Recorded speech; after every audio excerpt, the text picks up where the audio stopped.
gym ਜੁੰਦਿਆਂ ਨੂੰ ਕਾਨੂੰ ਮਾਰਨਾ ਏ,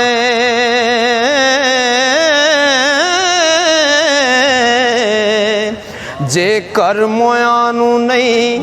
ਜਗਾਉਣ ਜੋਗਾ ਮਿਲੇ ਰੂਹਾਂ ਨੂੰ ਕਿਉਂ न ਖੇੜਨਾ ਏ, ਜੇ ਕਰ ਵਿਛੜੇ ਨਹੀਂ ਮਲਾਉਣ ਜੋਗਾ ਬੂਹੇ ਸਵਾਲੀ ਨੂੰ ਕਿਉਂ ਝਿੜਕੇ, ਜੇ ਕਰ ਭਲਿਆ ਖੈਰ ਨਹੀਂ ਪਾਉਣ ਜੋਗਾ ਉਹ ਬਾਬਾ ਵਿਧੀ ਚੰਦਾ ਬਦੀਆਂ ਬੰਦ ਕਰ ਦੇ, ਜੇ ਕਰ ਨੇਕੀਆਂ ਨਹੀਂ ਕਮਾਉਣ ਜੋਗਾ ਬਾਬਾ ਵਿਧੀ ਚੰਦਾ